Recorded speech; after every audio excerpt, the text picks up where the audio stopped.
Thank you very much, Dean. I appreciate this opportunity to speak to this group. It is great to be back at Utah State and wonderful to be in the College of Business.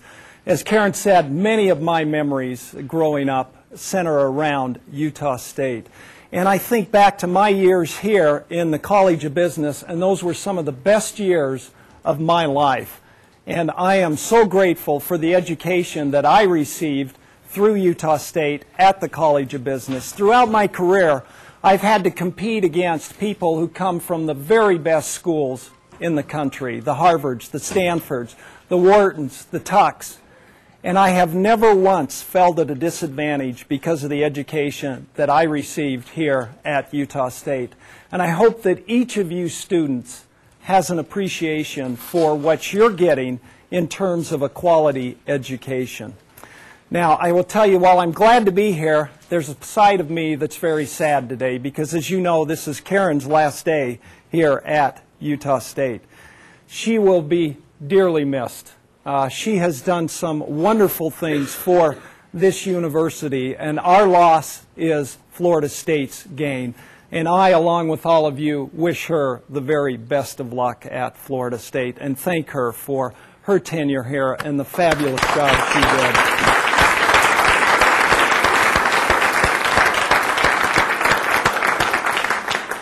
Now, I have thought long and hard about what I might share with you today in the 50 minutes that we have.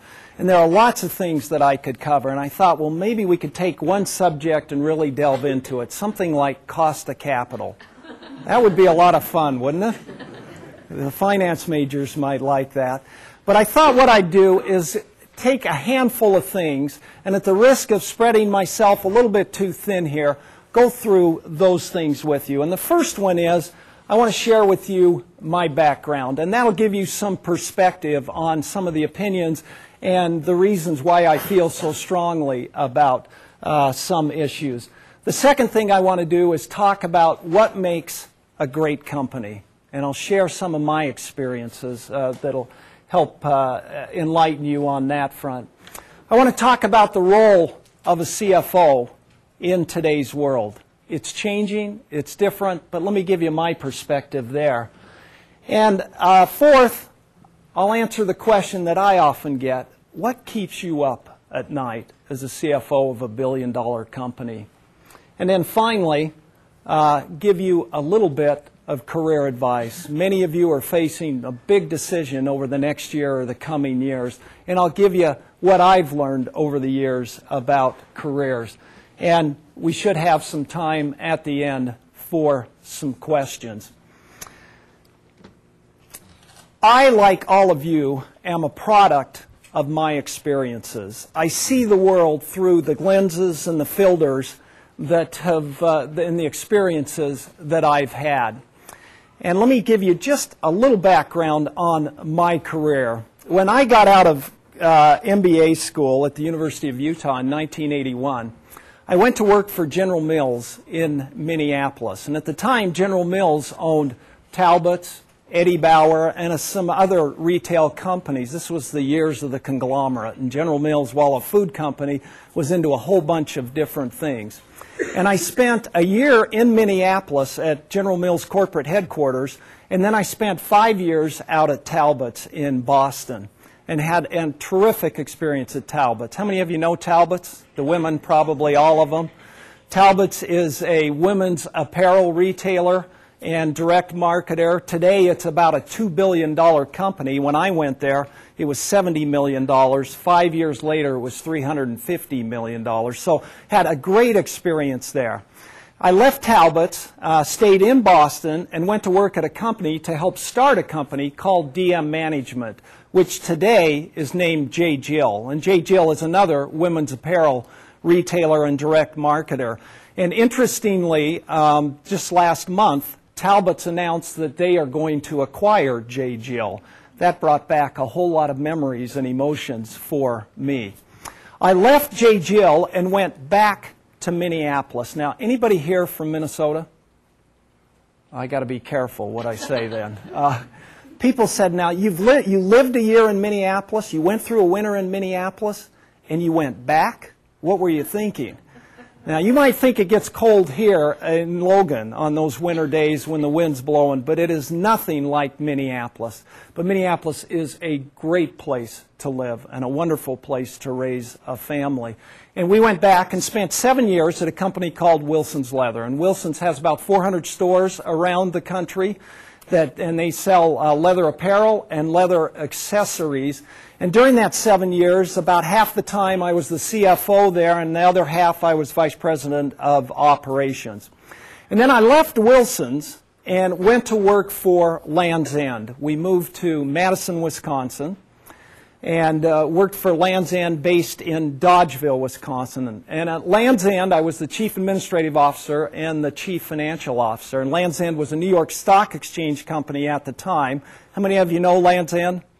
Most of you know that brand, one of the great iconic brands in the country. And Land's End, during that time, Land's End grew from about $1 billion to $1.3 billion. And Land's End is one of the great companies, certainly was one of the great companies for many years. In the last 5 years, I've been at REI. I've been blessed to work for these great companies with some world-class brands. And there are some common elements in all of these companies. I think with the microphone that works. Okay.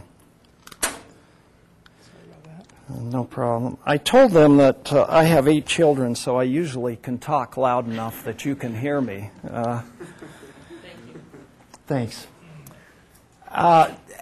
The common elements in all of these companies, 2 of them that stand out in my mind, they're all committed to superior customer service. And the second one is they're committed to being great employers. And of all of those companies that I've worked for, 3 of them were part of the 100 best companies to work for. General Mills and Talbot's, Land's End, and REI. And the best company that I've worked for is REI. And I want to spend a few minutes telling you about REI. I am passionate about REI for many reasons. One of them is because of the product that we sell. How many of you know REI? We're an outdoor retailer and direct marketer, sell camp, cycle, snowboards, climbing, all of those individual outdoor sports, not the team sports, not the ball sports, but the outdoor sports that many of you are involved in. And I spend much of my time in the outdoors using our equipment. So it's easy to be passionate about the product. It was real hard for me to get passionate about Talbot's and J. Jill's skirts and blouses. I have no problem about our bikes and climbing gear and hiking equipment. Let me give you just a little background on REI. It all started with an ice axe. In the 1930s, Lloyd Anderson was one of the big climbers in the Northwest. And if you know the Northwest, in the Seattle area, there are lots of great peaks and wonderful hiking and climbing. And Lloyd was a peak bagger. He was out there wanting to climb every peak in the area. He had a problem because he didn't have an ice axe and he couldn't afford an ice axe. Remember, this is the heart of the Depression. This is the 30s. He went into a local retailer, the only one that carried ice axes, and the ice axe that was available was $20. That was a tremendous amount of money to anybody, particularly to Lloyd, who was not by far from a wealthy person. And so he kept climbing with a stick and not an ice axe, and that's not a very safe way to do things. He had a friend tell him, why don't you go direct to somebody, to one of the manufacturers in Europe? And his wife, Mary, spoke German and a little bit of German and wrote German, and they went direct to an Austrian manufacturer and got an ice axe for $3.50, a premier ice axe. Now, Lloyd told all his buddies in the climbing community, and they said, well, Lloyd, help us. We want one of those too. Make this happen. And Lloyd, after a while, said, you know, there's a business here. There's a way to make this work. And so he and Mary got together with 21 climbing friends and started the Recreation Equipment Cooperative. So those 23 people were the first members of the co-op, and they each put in $1 for their membership. Now, today, REI is the nation's largest consumer cooperative. We have over 8 million lifetime members and almost 3 million active members, and that's defined as people who have bought within the last 12 months. REI, the co-op, works where, any co-op members here? A few of you? Okay. The co-op works where you pay a one-time membership fee, which today is $15, and it's a lifetime fee, and you are a member of the co-op. You own as much of the co-op as I do, as our CEO does, as anybody else does. And the co-op's raison d'etre, our reason for being here, is to give back to our members. And so the majority of our profits every year are returned to our members in the form of a dividend. There are benefits to our members over and above the dividend, but that is the big one. We also, because we're a member-owned cooperative, I think we have a different focus on taking care of our customers who are primarily our members. And it has a little different orientation than you find in most companies. If you're a member, you get a membership card, and some of you have a membership card like this. And if you've got it with you, you might want to pull it out, because I've got a prize at the end for the ones who have the lowest membership number. But we'll do that at the end. If you are a member and you bought within the last 12 months, this past week you got this flyer in the mail. It's our annual dividend mailing, where we mailed out the dividend to those 3 million members who bought in the last 12 months. And we gave back over $50 million through this dividend this past week. Our purpose is simple. It's to inspire, educate, and outfit for a lifetime of outdoor adventure. And how do we do that? Well, first we start with the best brands in the outdoor world, the very best brands. And whether that's Marmot or Arc'teryx or Patagonia or Montrail, we have them. In fact, we deal with 1,300 vendors every year. That's a lot of different vendors. Our biggest vendor, our biggest brand, is the REI brand. And that's about 20% of our sales, of our total $1 billion in sales. The heart of REI is our retail stores. We have 82 stores around the country in 27 states. The stores range in size from 100,000 square feet for our 2 flagship stores in Seattle and Denver. Here's our Seattle store, and here's our Denver store, to a few smaller ones that are as small as 13,000 square feet. In our stores, we do about $850 million in sales, so it's about 85% of our total sales. And those stores are more than just a place where you go and buy outdoor apparel and outdoor gear. They are a place, a gathering place for outdoor interested people, where we put on clinics. We tell them where to go, where the best places to go and enjoy their outdoor pursuits. It's really in the spirit of the cooperative that makes it different from what a typical retail store might be. The other 2 channels of sales that we have are through direct. One is our internet sales, and the other is our catalog. Our internet sales are over $100 million, and we have 2 sites on the internet. One is rei.com, and the other one is rei.outlet.com, reioutlet.com. And outlet is geared to maybe to students who have a little smaller income and disposable means here. And between those 2, we have a little over $100 million in sales. And on the catalog side, we do a little over $50 million in sales. Our telephone operators took this past year about 700,000 calls And so we aim to provide outstanding service in whatever channel you choose to shop. In fact, one of our secrets to success is the multi-channel approach. We have 3 ways to shop. You determine what works best for you. You want to go in a store? We've got it for you. If you want to go to the internet, you can do that. If you want to shop by catalog, that's fine as well. If you want to look in the store and come back and order by internet, you can do that. If you're looking on the internet, you want to order something, have it sent to your home, we can make that happen. If you want to have it sent to the store close to you, we can do that as well. You can return product any place you want. We want it to be seamless and a great experience for each of our members and customers. As Karen mentioned, this past year, Fortune named us the number 9 company in the country to work for in terms of the best companies in the country. And REI is one of only 7 companies that has been on the 100 best companies to work for list since that was first came out in 1985.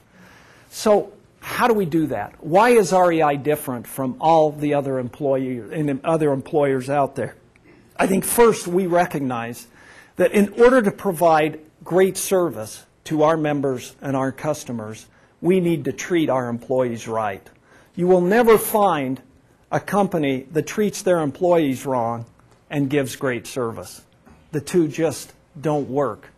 And so that's part of why we do it. But we created, hopefully, an environment that is open, that's outdoor oriented, where we listen to our employees, they have an input on what we do, and that's part of what makes it special. Karen mentioned some of the benefits that we have.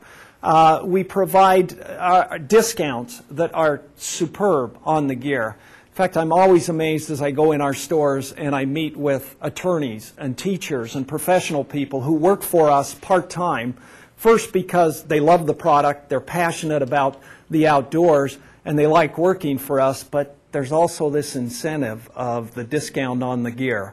It isn't necessarily the paycheck, it's the discount. And in fact, many of them will tell you they spend far more than their paycheck on the gear. And my wife's accused me of having that happen as well.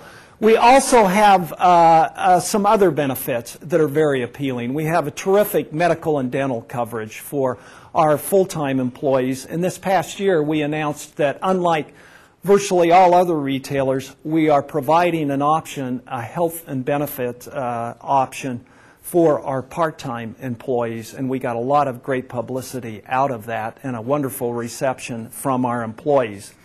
We have an incentive plan which is open to every employee. All 8,000 employees are on an incentive plan, and when REI does well, everyone gets a bonus.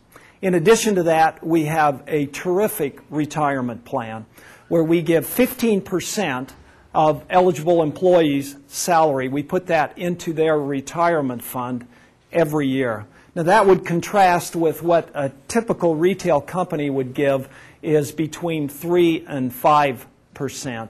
And over the life of somebody's career, 15% of your wages, if you stick with a company for a long time, you can build up a very nice retirement package. So there's this commitment to our employees that helps make it a great place. I would say that the most important thing that makes REI a different place and a great place to work is the commitment to our values. A few years ago, we had to put into place a security system in our headquarters. We have a campus with about 4 buildings just outside of Seattle. And so we had to do these little badges with your picture on it, your name, and this is your key. You wave this and then you get in the door. And on the back of that badge is our values, our 6 values that have been a part of REI since 1938 and that help set us apart. And let me spend just a few minutes talking about those values. The first one is service, and I've referred to this. Our single biggest competitive advantage is our service level that we give our members and our customers. We have competitors that have bigger stores, better located stores, more merchandise, cheaper prices, lots of ways they can beat us. Where they can't beat us is on the service. And year after year after year, we get accolades for our service and win awards for having the best service in the outdoor industry.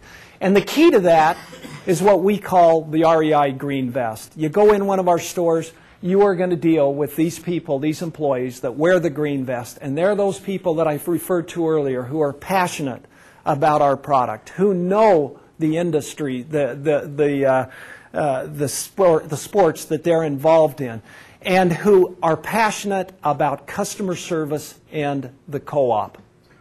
The second value is integrity.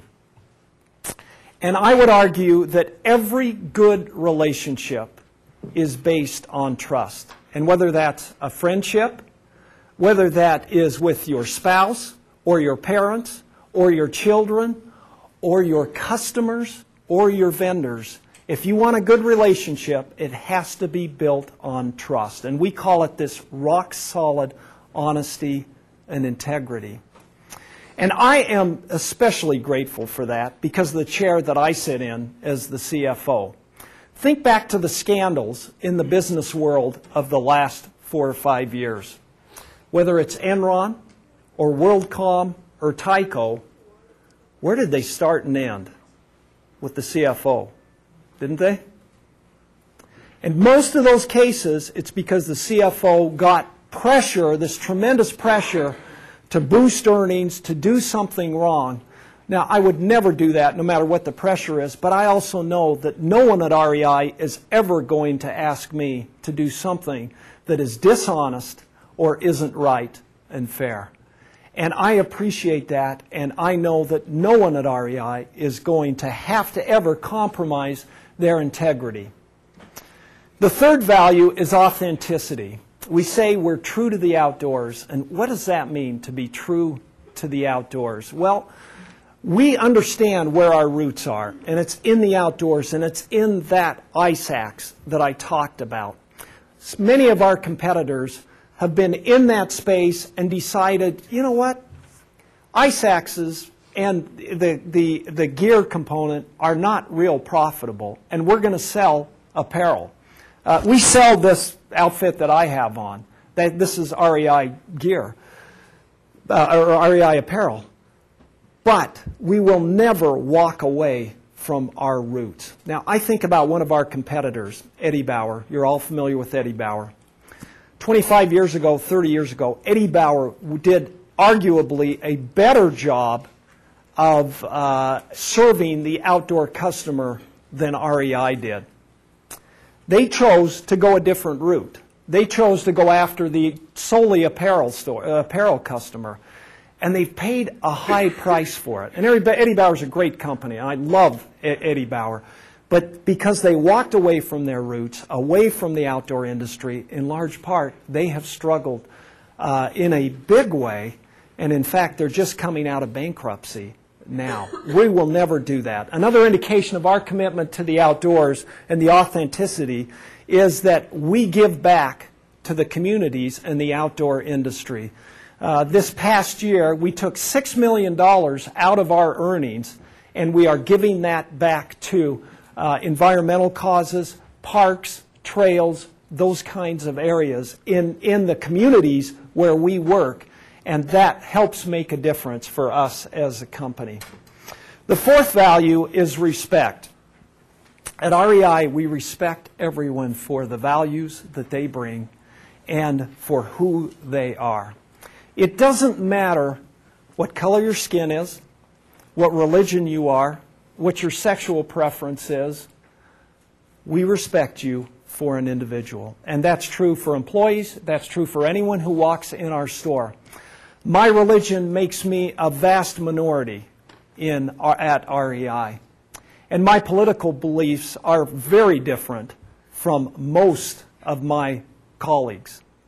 That has never mattered one bit in the 5 years I've been at REI. And I appreciate that, and that makes a big difference. Fifth is balance.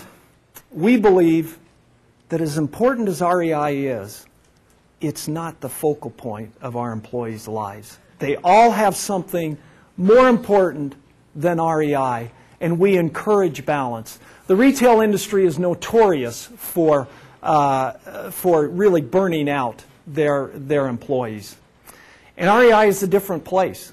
We believe you work smart and you have fun, and we don't expect you to work 60, 70, 80, 90 hours a week. In the retail industry, a store manager, particularly during the holiday season, which should, in most cases, works 70, 80, 90 hours a week.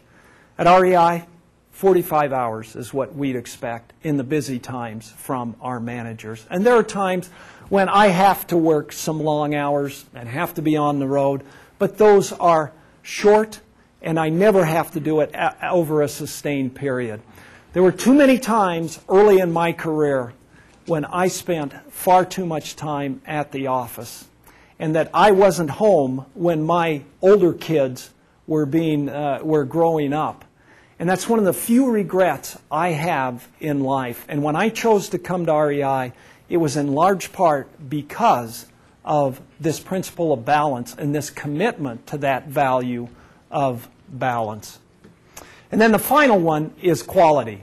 We want everything we sell to be of very high quality. And one way we help make that happen is our 100% guarantee. Everything we sell is guaranteed. You can return it any time for any reason, and we will give you back your money or we'll exchange it for another product. Think about most retailers today. They're walking away from their guarantee. They're figuring out a way to say you can only return it if you bring it back within 7 days, or if you bring it back, we're going to give you a restocking fee of 15%, or all of these impediments to returning. We're not doing that. Our commitment to our guarantee is hard and fast, and I would argue it's a competitive advantage, not a disadvantage. Let me give you an example. This is a down climbing suit that we sold in 1977 to a gentleman. And 3 years ago, he sent it back to us along with a note. He said, I bought this 26 years ago because I was going to climb Mount McKinley. I'm not going to make it, so will you give me my money back? And we said, absolutely, we're glad to do that. We looked up how much he paid for it, sent him a check for $100 and something, and we were proud to make that happen. Now, I was very pleased with what our Director of Customer Service said about this. He said, mountains may change their name, and today most people call McKinley Denali, but REI won't change its commitment to customer service and its guarantee. Are there people that take advantage of us? Absolutely. I mean, we get fraud. There are people that commit fraud with us, take advantage of this guarantee. But you know what? They are a tiny, tiny minority. And the goodwill we get from that guarantee far more than offsets what it costs us from these people who take advantage of us. So there are your 6 values. That's what I think helps set REI apart. And over the 68 years that we've been in business, the way we contract our business with our members has changed dramatically. I think back 10 years ago, we had 0 sales over the Internet. Today, well over $100 million comes through the Internet.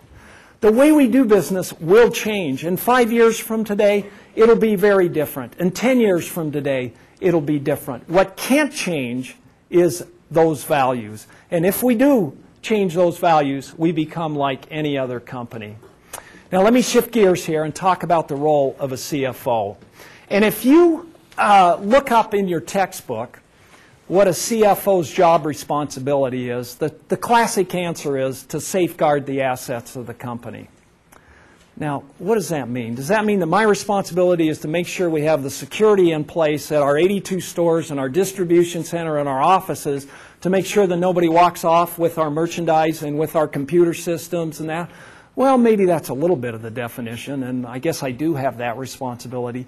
But more importantly, I think my responsibility is to ensure that we're investing in the right assets, we're making the right decisions to help keep this company healthy today, 5 years from today, and 100 years from today. In 2006, we'll invest over $80 million in capital expenditures. That's a lot of money. And part of my job is to help ensure that that's going to the right places. This is not a democracy. We don't divvy up that money and give the same amount to each store or to each department.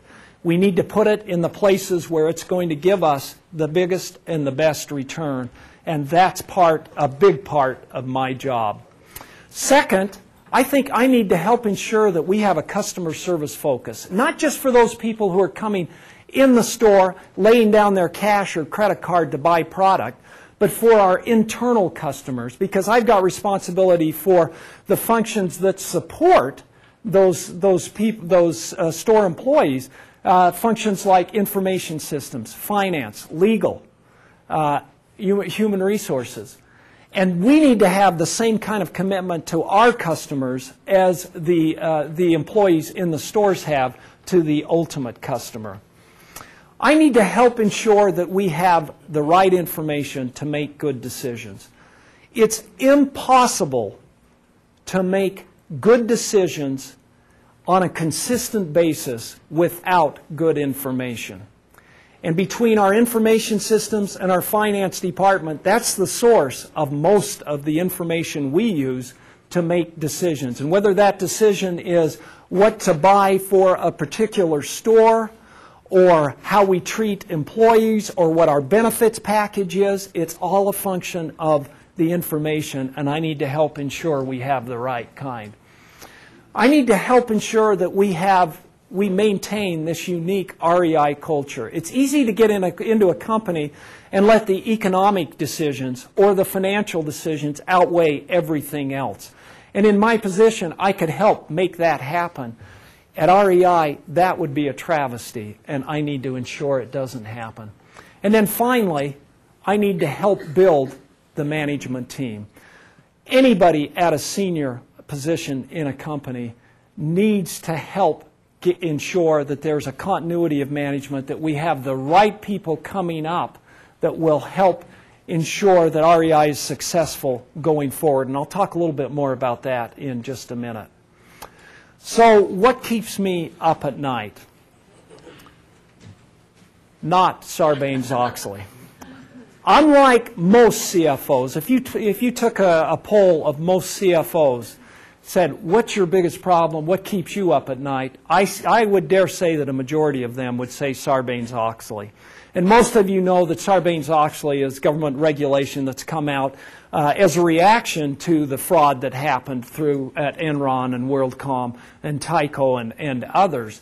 And there are some great things that came out of Sarbanes-Oxley, but there's also some onerous kinds of issues that management, and particularly the CFO, has to deal with. As a consumer cooperative, we can pick and choose which ones we want to do. And the ones that make sense, we have implemented, and others we haven't. I'll tell you one that does keep me up at night, and that's our information system security. One of my nightmares is that I wake up and REI is on the front page of the New York Times and the Wall Street Journal because some hacker has compromised our information security, and all of our customers' credit card information is out there on the internet. Now, we've got all kinds of safeguards in place to help make sure that that doesn't happen. But these hackers are extremely creative and good. And there have been a handful of retailers over the last year that have had that experience, and it has been a problem. Let me give you one more point on this one. In November, we came in one Monday, and by the way, Mondays are the busiest days for every internet company. We came in one day, and our site was down. And it was down because of a denial of service attack. Do you know what that is? It's some hacker comes in and bombards your site with so much activity that it virtually shuts it down. So your customers can't get into your site. This is a problem. November's a busy month for us. Our customers can't come on and order. And this guy has shut us down. He sends us an email, and let me read you the text to it. He says, your site under our DDoS attack, denial of service. After payment, $800 USA in eGold account 2576302, attack is over. It's the best way. If you address in police, we'll waste time and money. It will not be finished, never. Yours sincerely, John Doe. So what would you do?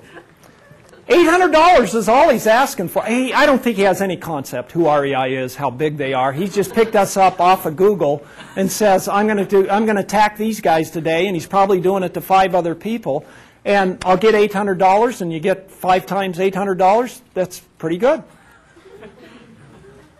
Now, mind you, we're losing $10,000 an hour every hour we're down. He's got us shut down. Would you pay the $800? We chose not to. We brought in some real professionals and said, you got to help us, and you got to help us fast, and we got to put in some hardware. We got to make sure we get through this, and we worked our way through it. But it took us the better part of a day. It cost us a couple of $100,000 in sales. But we got through it, and we didn't pay the ransom money. And he knows that he comes back to us. He's not going to get it, and the word's going to get out. But that's a nightmare I have in this security. Another thing that keeps me up at night is slaying the right dragons. And what do I mean by that? I used to work with a guy who said, you can only slay so many dragons, and you got to pick the right dragons. And we're in a situation where we have so many things that we could do, so many opportunities, and some things that need to be fixed. You might listen to me and think REI is perfect. We are far from it. And it'd be very easy to go after all these dragons, or go after more than we could. And that would dilute our efforts, and we would become a much less of a good company if we did that. And finally, my biggest concern is hiring the right people. Because when it comes down to it, it's all about people. Lloyd Anderson, the founder of REI, said, REI is in the business of people. He said that decades ago. He was right then. He's right today. It's all about people. And if we don't hire the right people, we will not be successful in the future. And that's my responsibility and every other manager's responsibility as well. Now, let me end with just some career counsel here. And I'm going to be a little bit presumptuous, me sitting up here lecturing you about careers. But many of you are going to make this decision about where you go in the next year, 2 years, whatever. You've got a big decision in front of you. You think about how much of your life you're going to spend in your career. A typical person will spend 100,000 hours during his or her lifetime at his career. And if you're doing something that you don't enjoy, that you get no satisfaction out of, that is a long time being very frustrated. So let me give you some things that I've learned over the years. The first one is that you need to find the right industry. When I left Utah State in 1979, I was really interested in banking. And I went to work for a bank in Salt Lake City. And it was a great bank and a very good employer. And I went there, and during the 2 years I worked there, I also got my MBA at the University of Utah, and it worked out terrific because I got this good experience, plus I got my master's degree.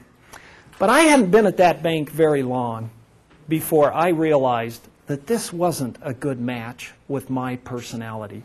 Banking is a great industry. Don't interpret what I'm saying as a slam at banking. It's not. It's a perfect industry for many people. It wasn't for me. It was too conservative, too restricted, too regulated for my personality and what I wanted to do. And I knew that I needed to get in a different industry. And for me, retail has worked out very well. For a lot of people, retail is not a good industry. But you need to figure out what's best for you, what's your personality, and each industry has a personality, and make that work for you. Now, once you've done that, you're only partway there, because you need to find the right company within the right industry. As I say, for me, retailing's worked out well. But I will tell you, there are a myriad of retail companies that I wouldn't work for $10 million a year. I want to work for a company that's committed to customer service and committed to treating their employees right. Do you know some retailers who aren't? There are some out there, and I wouldn't work for them for anything. So you need to do your research and find the right company. And if you do those two things, you're well on the road to finding a great career. Let me give you a third thing that helped me, and that's once you land that position, do something that'll make you stand out. And again, I'll use an example from my personal career. When I went to work at General Mills every year hires an army of MBA students from the best schools in the country. And you go in and you compete. And I was hired as a financial analyst. And I thought, well, how am I going to succeed in this environment? This is a tough place to succeed just because it's so competitive. One of the things the financial analysts could do was review capital projects. And at General Mills, they had a capital project manual that was about this thick. Now, you can imagine how exciting reading that was. Nobody wanted to go through that capital project manual and to learn how General Mills looked at it, how they did things. I didn't want to do it, but I could see that it was an opportunity for me. And so I became the expert on capital projects. Boy, something you really want to be known for, right? And because I did that, I was able, every capital project over $50,000, I got to write a recommendation and then sit down with all the senior leaders of the retail group. And it gave me exposure and opportunities that I never would have had. So my counsel is, find something. It may not even be something that's fun or exciting, but it's a way to set you apart from everyone else at the company. Then let me give one more plea here. Don't be afraid to leave Cache Valley and Utah. I know why you'd want to stay.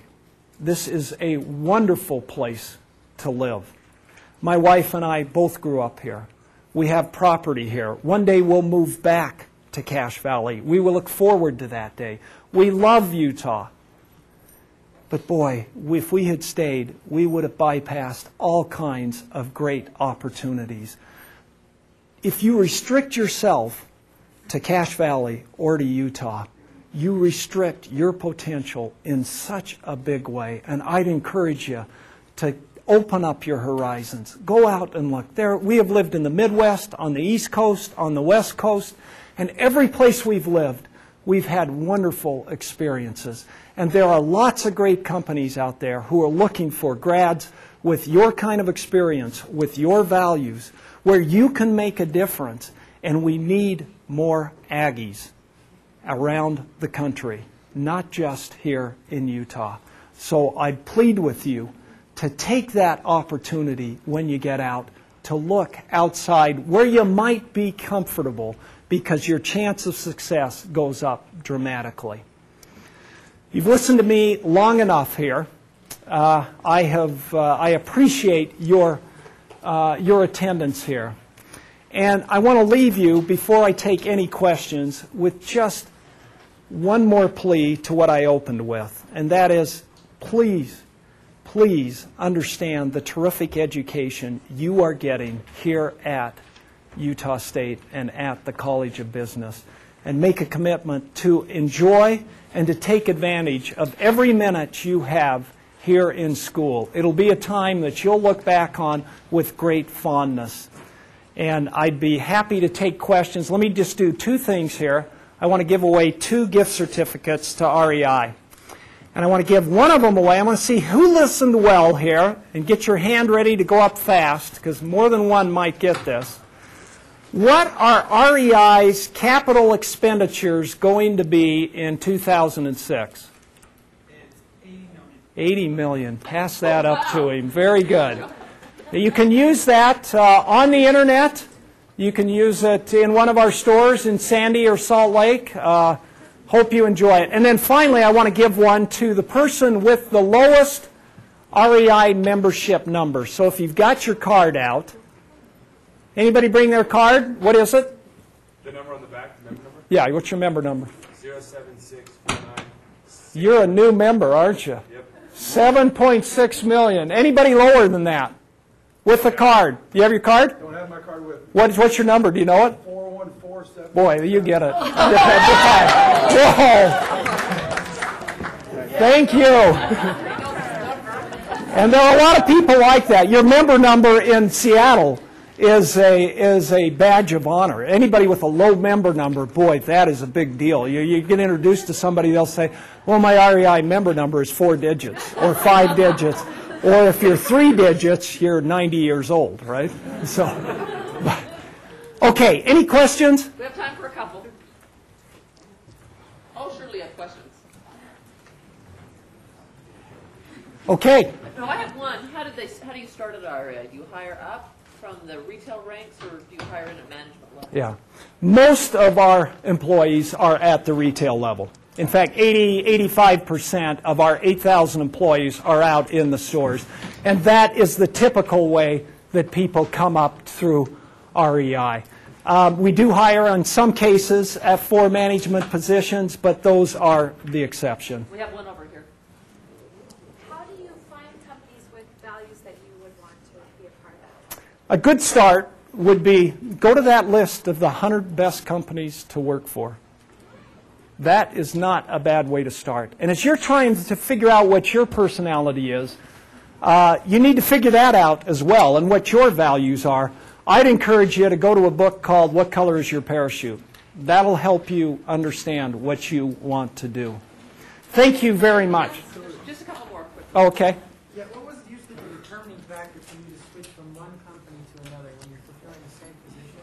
Why did you usually switch between 2 different companies? Usually because I got fired.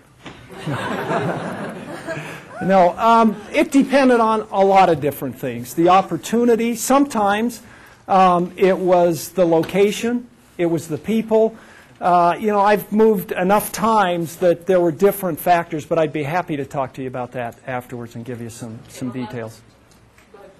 What kind of a size, or what size is your financial department that you oversee? What size is it?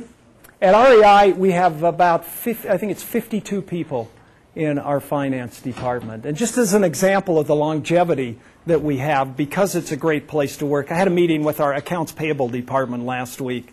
We have 9 people in accounts payable, and the average tenure there was 14 years. I have 5 years, was the youngest of the group.